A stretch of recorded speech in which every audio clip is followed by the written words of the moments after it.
தீபிகா, சாத்தான்குளம் தந்தை மகன் கொலை வழக்கில் தண்டனை விவரம் வழங்குவதில் தொடர்ந்து 3வது முறையாக ஒத்திவைக்கப்பட்டிருக்கிறது. கடந்த 23ஆம் தேதி மாவட்ட நீதிபதி முத்துக்குமரன் 9 பேருமே குற்றவாளிகள் என தீர்ப்பு வழங்கிவிட்டார். அதன் பின்னர் 2 முறை தண்டனை விவரம் அறிவிக்கப்படுவது ஒத்திவைக்கப்பட்டது. இப்போது 3வது முறையாகவும் தண்டனை விவரம் அறிவிக்க உத்தரவிடுவது, தீர்ப்பு வழங்கப்படுவது ஒத்திவைக்கப்பட்டிருப்பதால் சாத்தான்குளம் தந்தை மகன் கொலை வழக்கில் ஜெயராஜ் பென்னிக்ஸ் கொடூரமாக கொலை செய்யப்பட்ட நாட்டையே உலுக்கிய இந்த வழக்கில் தண்டனை விவரம் அறிவிக்கப்படுவதில் என்ன மர்மம் இருக்கிறது? எதற்காக மீண்டும் மீண்டும் ஒத்திவைக்கப்படுகிறது? எதற்காக இந்த தீர்ப்பு இத்தனை ஆண்டு காலம் இழுத்தடிக்கப்பட்டு இப்போது தண்டனை விவரமும் ஒத்திவைக்கப்படுவதற்கு என்ன காரணம் என்ற கேள்வி நாடு முழுவதும் எழுந்திருக்கிறது. கடந்த 2020ஆம் ஆண்டு கொரோனா காலத்தின் போது கடையை 6 மணிக்கு பிறகு கூடுதலாக 1 மணி நேரம் திறந்து வைத்ததால் காவல்துறையினரால் விசாரணைக்கு அழைத்து செல்லப்பட்டு கொடூரமாக அடித்து கொல்லப்பட்டார்கள் ஜெயராஜும்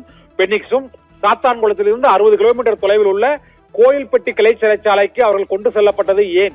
கொண்டு செல்லப்பட்ட தந்தை மகன் இருவரும் 5 மணி நேர இடைவெளியில் அவர்கள் அடுத்தடுத்து மரணமடைந்தது பெரும் சர்ச்சையை ஏற்படுத்திய சூழ்நிலையில் நாடு முழுவதும் அதிர்ச்சியை ஏற்படுத்தி பல்வேறு கட்ட போராட்டங்களுக்கு பிறகு இந்த வழக்கு சிபிஐ விசாரணைக்கு மாற்றப்பட்டது.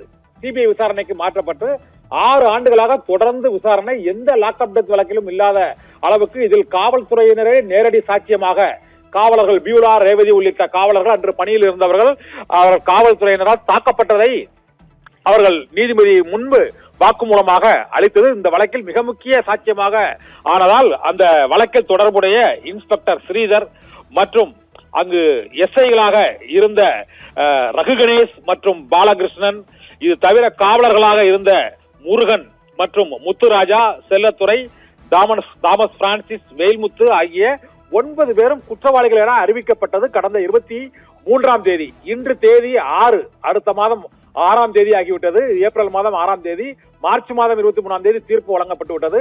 தண்டனை விவரம், இவர்கள் அனைவருமே காவல்துறையை சேர்ந்தவர்கள் என்பதால் இவர்களுக்கு உச்சபட்ச தண்டனையான அந்த வாழ்நாள் சிறை தண்டனையோ அல்லது மரண தண்டனையோ அளிப்பதற்கு நீதிபதி மற்றும் நீதிமன்றம் தயக்கம் காட்டுகிறதா என்ற சந்தேகமும் கேள்வியும் இப்போது எழுந்திருக்கிறது. காவல்துறையை சேர்ந்த 9 பேருக்கும் உச்சபட்சமாக என்ன தண்டனை வழங்கப் போகிறார்கள் என்ற கேள்வி மதுரை மாவட்ட முதன்மை அமர்வு நீதிமன்றத்தில் 3 நாட்களாக கடந்த மார்ச் 23ஆம் தேதியிலிருந்து இன்று வரை தண்டனை விவரம் அறிவிக்கப்படாததால் ஒரு கொந்தளிப்பான சூழ்நிலை ஏற்பட்டிருக்கிறது.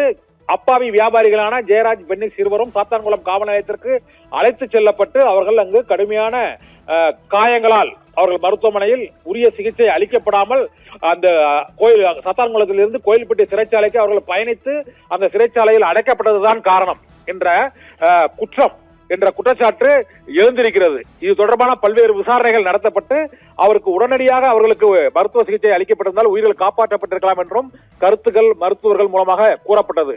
மற்றொன்று, காவல்துறையினர் அந்த சாத்தான்குளம் காவல் நிலையம் அங்கு விசாரணை நடத்த வந்த நீதிபதியையே அங்கு உள்ள காவலர்கள், பணியாளர்கள் மிரட்டிய சம்பவமும் இந்த விசாரணையின் போது நடைபெற்றது.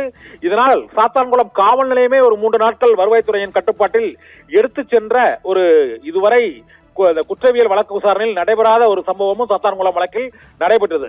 இந்த சூழ்நிலையில் தான் இப்போது இன்ஸ்பெக்டர் ஸ்ரீதர் மற்றும் சப் இன்ஸ்பெக்டர்கள் பாலகிருஷ்ணன், ரகு கணேஷ் மற்றும் தலைமை காவலர் முருகன், காவலர்கள் முத்துராஜா, செல்லத்துறை, தாமஸ் பிரான்சிஸ், வேல்முத்து ஆகிய 9 பேருக்கும் அதிகபட்ச தண்டனை வழங்க வேண்டும் என சிபிஐயே அங்கு பரிந்துரைத்து விட்டது. கடைசி அந்த லாஸ்ட் ஸ்டேட்மெண்ட் வாங்கப்பட்ட போது அனைத்து காவலர்களிடமும் கடைசி நேர வாக்குமூலம் வாங்கப்பட்டது. சிபிஐ தரப்பு வழக்கை விசாரித்த சிபிஐ தரப்பே இந்த 9 காவல்துறையை சேர்ந்தவர்களுக்கும் உச்சபட்ச தண்டனையை, வாழ்நாள் ஆயுள் தண்டனை அல்லது மரண தண்டனை அளிக்க வேண்டும் என்று உத்தரவிட்டு விட்டது. இதே போல உச்சநீதிமன்றத்தில் லாக்அப் டெத் வழக்கில் அந்த மரண தண்டனை, வாழ்நாள் ஆயுள் தண்டனை இதற்கு முன்பு வழங்கப்பட்டிருக்கிறதா என்ற கேள்விக்கும் அதற்கான சைட்டேஷன் உச்சநீதிமன்ற தீர்ப்பையும் அந்த ஜெயராஜ், பென்னிக்ஸ் தரப்பு வழக்கறிஞர்கள் ஏற்கனவே நீதிமன்றத்தில் எடுத்துரைத்திருக்கிறார்கள். இருந்த போதிலும் கடைசி ஸ்டேட்மெண்ட் வாங்கப்பட்டு விட்டது, குற்றவாளிகள் என அறிவிக்கப்பட்டு விட்டது. அதன் பின்னர் 2 முறை ஒத்திவைக்கப்பட்டு விட்டது. ஒரு முறை மத்திய அரசு, மாநில அரசு உரிய அறிக்கைகள் தரப்படவில்லை என்று தெரிவிக்கப்பட்டதால் இந்த வழக்கில் தண்டனை விவரம் மட்டும் ஒத்திவைக்கப்பட்டிருக்கிறது. இப்போது இன்று தண்டனை விவரம், இன்று காலையில் தண்டனை விவரம் அறிவிக்கப்படும் என எதிர்பார்த்த சூழ்நிலையில் நீதிபதி முத்துக்குமரன் பிற்பகல் 3 மணிக்கு தண்டனை விவரம் என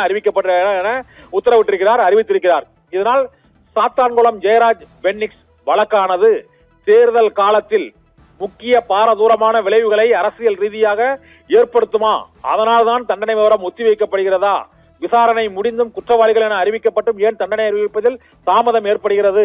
முக்கியமான நாடு முழுவதும் கவனத்தை ஈர்த்த ஒரு வழக்கில் காவல்துறையைச் சேர்ந்தவர்கள் 9 பேரும் சம்பந்தப்பட்டிருப்பதால் இந்த தண்டனையை குறைப்பதற்கான முயற்சிகள் நடைபெறுகிறதா என்ற பல்வேறு விதமான சந்தேகங்கள், சர்ச்சைகள், கேள்விகள் தொடர்ந்து மார்ச் 23ஆம் தேதியிலிருந்து இன்று வரை எழுந்து கொண்டே இருக்கின்றன. இன்று மாலையிலாவது சாத்தான்குளம் வழக்கில் அந்த தீர்ப்பு வழங்கப்படுமா, நீதி வெல்லுமா என்பதே இப்போது சாத்தான்குளம் பகுதி மக்களின் கேள்வியாக மட்டுமல்ல, ஒட்டுமொத்த தமிழக மக்களின் கேள்வியாகவும் இருக்கிறது. தீபிகா.